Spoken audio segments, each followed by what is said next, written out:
নমস্কার সবাইকে। GK encyclopedia চ্যানেলে আপনাদের সবাইকে স্বাগত। আজ আবার অনেক দিন পর আপনাদের কাছে একটি নতুন ভিডিও নিয়ে চলে এসেছি। আপনারা অনেকেই ইতিমধ্যে জেনে গেছেন যে শিক্ষামন্ত্রীর কথা অনুযায়ী খুব শীঘ্রই প্রাইমারি নোটিফিকেশন আসতে চলেছে, প্রাইমারির ইন্টারভিউর নোটিফিকেশন। তাহলে সেই ক্ষেত্রে আমার চ্যানেলে অলরেডি অনেকগুলি প্রাইমারি ইন্টারভিউ সম্বন্ধীয় ভিডিও আপলোডেড রয়েছে, সেটা অবশ্যই দেখে নেবেন। আজ প্রাইমারি ইন্টারভিউ সংক্রান্ত আরও একটি নতুন ভিডিও। আমার ভিডিওতে আপনারা প্রশ্ন পাবেন, তার সাথে সাথে উত্তরটাও পাবেন। তাই খাতা পেন নিয়ে বসবেন, যাতে আপনাদের প্রশ্নের সাথে সাথে উত্তরটা লিখতেও সুবিধা হয়। প্রথম প্রশ্ন আজকে শুরু করা যাক। প্রথম প্রশ্ন আছে, শ্রেণীতে ছাত্ররা বা ছাত্রীরা বিষয়বস্তু কতটা গ্রহণ করতে পারল তা শিক্ষক মহাশয় কিভাবে যাচাই করবেন? তো উত্তরটা এভাবে দেওয়া যেতে পারে যে শিক্ষক মহাশয় প্রথম দিনে নির্দিষ্ট বিষয়বস্তু ছাত্রদের বা ছাত্রীদের ভালোভাবে বুঝিয়ে দেবেন, পরে অর্থবহ ও বুদ্ধিদীপ্ত প্রশ্ন জিজ্ঞাসা করে ছাত্ররা সেই দিনের পাঠ গ্রহণে কতটা সক্ষম হয়েছেন সেটি যাচাই করতে পারবেন। পরবর্তী প্রশ্ন, ছাত্রদের কাছে কোন শিক্ষকরা জনপ্রিয়তা লাভ করে? পঠন পাঠনের ক্ষেত্রে যে সমস্ত শিক্ষক ছাত্রদের বিষয়গত অসুবিধা দূর করার জন্য যত্নবান হন এবং ভুলটা কোথায় তা ছাত্রদের সঠিকভাবে বুঝিয়ে দেন, তারাই ছাত্রদের প্রিয় শিক্ষক বা শিক্ষিকা হয়ে উঠতে পারেন। পরবর্তী প্রশ্ন, শ্রেণীতে পঠন পাঠনের সময় কোনো ছাত্র যদি অতিরিক্ত জানার আগ্রহে কোনো প্রশ্ন জিজ্ঞাসা করে, তখন শিক্ষকের কী করা উচিত? ছাত্রকে পঠন পাঠনের সময় প্রশ্ন করতে নিষেধ করা বা শুধুমাত্র ছাত্রকে সন্তুষ্ট করার জন্য অস্পষ্ট উত্তর দেওয়া কোনো শিক্ষক বা শিক্ষিকার কখনোই উচিত হবে না। তিনি ছাত্রকে আলাদাভাবে পরে সঠিক উত্তরটি জানিয়ে দেবেন বলে ছাত্রটিকে শ্রেণীর পঠন পাঠনে মনোযোগী হওয়ার কথা বলবেন। যেমন আমরা অনেকেই আমরা যারাই বিএড অথবা ডিএড করেছি কেন, তারা সবাই জানি যে আমাদের কাছে যদি এমন কোনো প্রশ্ন আসে যার উত্তর আমরা সেই মুহূর্তে জানি না বা সেই মুহূর্তে মনে আসছে না আমাদের, তখন আমরা কি করতে পারি, সেই ছাত্রটিকে বা ছাত্রীটিকে বলতে পারি, এই মুহূর্তে আমার মনে আসছে না বা এই মুহূর্তে আমি এই বিষয়টা সম্বন্ধে জানি না, আমি পরে অবশ্যই তোমাকে এই বিষয়ে সঠিক তথ্য দেব। তো এই বিষয়গুলো আমরা বলতে পারি। শ্রেণীতে কোনো নতুন বিষয়ে পাঠদানের সময় শিক্ষকের ভূমিকা কীরূপ হওয়া উচিত? শিক্ষক মহাশয় শ্রেণীতে নতুন বিষয় সূচনা করার সময় অবশ্যই মনে রাখবেন যে এই বিষয়টি ছাত্রদের সম্পূর্ণভাবে অজ্ঞাত, তাই ছাত্ররা প্রথম বিষয় সম্পর্কে সুস্পষ্ট ধারণা দিতে হবে শিক্ষক বা শিক্ষিকা মহাশয়কে। তাহলে কোনো একটা বিষয় যদি নতুন শুরু করছেন, ধরুন শিক্ষক বা শিক্ষিকা মহাশয়, তাহলে সেক্ষেত্রে যদি ছাত্ররা প্রথমেই ধরে নিতে হবে যে ছাত্ররা কিছু জানে না, তাহলে সেই বিষয়ে তাকে কি একটা সুস্পষ্ট ধারণা বা সুস্পষ্ট রূপরেখা দিতে হবে যে তিনি কি পড়াতে চলেছেন আজকের ক্লাসে। একজন শিক্ষক মহাশয় কিভাবে সকল ছাত্রছাত্রীর কাছে নিজেকে গ্রহণযোগ্য করে তুলবেন? ছাত্রদের পাঠদানের জন্য শিক্ষককে প্রথমেই নিজের শ্রেণীর সকল ছাত্রদের কাছে নিজেকে গ্রহণযোগ্য করে তুলতে হবে। এই কাজ করার জন্য শিক্ষককে ছাত্রদের বিশ্বাস অর্জন করতে হবে পরিচালকের অবস্থান থেকে, অর্থাৎ ছাত্রদের সাথে খুব ভালোভাবে অভিভাবকের মতো মিশে যেতে হবে।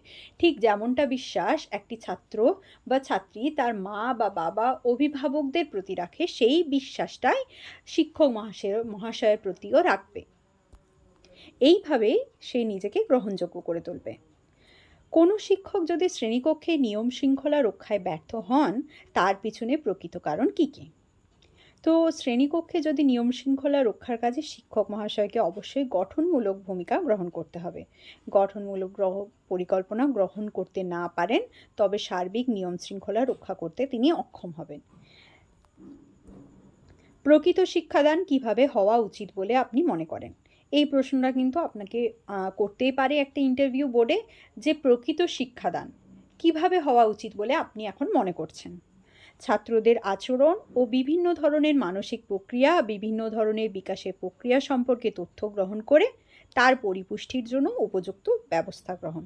দেখুন, আমাদের চারপাশে যে সমস্ত ছাত্রছাত্রীরা রয়েছে সবাই যে একই ধরনের বুদ্ধিদীপ্ত বা একই ধরনের কাজে আগ্রহী সেটা কিন্তু নয়।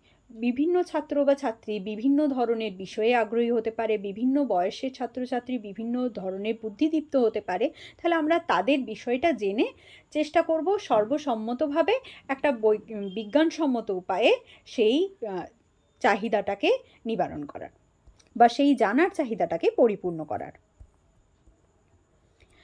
পরের প্রশ্ন কি হয়েছে? বলা হয় শিক্ষক ছাত্রের বন্ধু, দার্শনিক, পরিচালক। এ সম্পর্কে আপনার অভিমতটি কি? বিদ্যালয়ে পঠন পাঠনের প্রবৃত্ত ক্ষেত্র। এখানে কোনো এক প্রান্তে রয়েছে ছাত্র, কোনো এক প্রান্তে রয়েছে শিক্ষক। উভয়ের গভীর সদর্থক সম্পর্কের উপরে দাঁড়িয়ে রয়েছে এই শিক্ষা ব্যবস্থা। প্রকৃত শিক্ষক মানবতার উৎস আদর্শ ছাত্রদের মধ্যে সঞ্চারিত করেন, জীবনে প্রকৃত পথটাকে চিনিয়ে দেন। সুতরাং শিক্ষক যে ছাত্রীর বন্ধু, দার্শনিক এবং পরিচালক তাতে কোনো সন্দেহ নেই। পরবর্তী প্রশ্ন কি বলেছে? শিক্ষাদানের ব্যাপারে শিক্ষকের প্রাথমিক কাজ কি? তাহলে শিক্ষাদানের ব্যাপারে একজন শিক্ষকের প্রাথমিক কাজ কি হতে পারে? পঠন পাঠনে ছাত্রকে উদ্দীপনা দেওয়া এবং সঠিক নির্দেশনা দান করা। পরবর্তী প্রশ্ন, যদি উচ্চ বর্ণের কোনো শিক্ষক নিম্ন বর্ণের ছাত্রের সাথে সম আচরণ করতে অপারগ হন, তাকে কি পরামর্শ দেওয়া উচিত বলে মনে হবে? দেখুন, এটা এমন একটা প্রশ্ন যেটা কোনো শিক্ষকদের মধ্যে মানে এই ধরনের আচরণবিধি আমার মনে হয় না কোনো শিক্ষক বা শিক্ষিকার মধ্যে থাকা উচিত। তাহলে যদি আপনি দেখেন যে এরকম কোনো শিক্ষক বা শিক্ষিকা করছে, তখন তাকে কি ধরনের পরামর্শ দিতে পারেন? যে শিক্ষকের আচরণ কখনোই নিচুতা প্রকাশ পাবে না, তার অবস্থান তুলে ধরবেন জাতির একক প্রতীকী রূপে, তার সদর্থক আচরণকে ছাত্রদের মধ্যে গভীর ঐক্যবোধ জাগ্রত করবে। অর্থাৎ তাকে বলবেন যে তার এই ধরনের আচরণ কিন্তু একটা নেগেটিভ রোল প্লে করতে পারে সমাজের ক্ষেত্রে। তাহলে সেক্ষেত্রে তার আচরণ কিন্তু একজন শিক্ষক বা শিক্ষিকা হিসেবে এমন হওয়া উচিত যা সমাজের কাছে একটি রোল মডেল হিসেবে প্রতিস্থাপিত হবে। এরপরে পরের প্রশ্ন, শ্রেণীকক্ষে পাঠদানকালে শিক্ষক অনিচ্ছাকৃতভাবে কোনো ভুল তথ্য ধরুন দিয়ে ফেলেছে, তাহলে ছাত্র যদি তা ধরিয়ে দেয় কি করবেন? আপনি ধরুন পড়াচ্ছেন, পড়াতে পড়াতে হয়তো কোনো বিষয়ে আপনি ভুল বলে ফেলেছেন, একটি ছাত্র তা আপনাকে ধরিয়ে দিল, কি হবে? স্বাভাবিকভাবেই আপনি যে ভুলটা বলে ফেলেছেন তার জন্য ক্ষমা চেয়ে নেবেন এবং তাকে একটু বাহবা দেবেন যে সে ওই টাইমে বা ওই সময়ে সঠিক সময়ে সে তার ভুলটা ধরিয়ে দিয়েছে বলে। পরের প্রশ্ন, আজকাল প্রায়ই শোনা যাচ্ছে যে শ্রেণীকক্ষে নিয়ম শৃঙ্খলা রক্ষার ক্ষেত্রে শিক্ষকরা ব্যর্থ হচ্ছেন। এর কারণ সম্পর্কে আপনার অভিমত কী? সমস্ত কিছুর সাথে তাল মিলিয়ে শিক্ষা ব্যবস্থা দ্রুত পাল্টে যাচ্ছে, মানসিকতাও পাল্টে যাচ্ছে, ফলে সমস্ত সমস্যা দেখা দিচ্ছে সেগুলি মোকাবিলা করার মতো অভিজ্ঞ মানসিকতা সম্পন্ন শিক্ষকের অভাব থেকে যাচ্ছে। সর্বোপরি গঠনমূলক পরিকল্পনা গ্রহণের অভাব থাকছে। পরবর্তী প্রশ্ন এবং আজকের শেষ প্রশ্ন এই ভিডিওর, শ্রেণীতে অল্প বুদ্ধি ও মেধাবী ছাত্রদের চাহিদা শিক্ষক কিভাবে মেটাবেন? আমি আগেই বললাম যে একটা শ্রেণীকক্ষে কিন্তু সব ধরনের ছাত্রছাত্রী থাকে, সব বিষয়ের আলাদা আলাদা বিষয়ের প্রতি আগ্রহ থাকে, এরকম ছাত্রছাত্রী থাকে, তো তাদের কিভাবে তিনি একজন শিক্ষক বা শিক্ষিকা চাহিদা মেটাবেন? সমস্যাটি অত্যন্ত বাস্তব, তাই এক্ষেত্রে শিক্ষক তার শিক্ষণের মাত্রাটিকে এমনভাবে বাঁধবেন যাতে উভয়ের পক্ষেই বোধগম্য ও নান্দনিক হয়। মাত্রা ঠিক করতে গিয়ে শিক্ষক অবশ্যই দৃষ্টি রাখবেন মেধাবী ছাত্রদের যেন বিরক্তির সৃষ্টি না হয়। বন্ধুরা, আজকের মতো এই পর্যন্তই। পরবর্তীতে আমার চ্যানেলে আরও অনেক নতুন ভিডিও পাবেন। যারা যারা এখনও আমার চ্যানেলটিকে সাবস্ক্রাইব করেননি অবশ্যই সাবস্ক্রাইব করে নেবেন। আবার পরের ভিডিওতে আপনাদের সাথে দেখা হচ্ছে। ধন্যবাদ।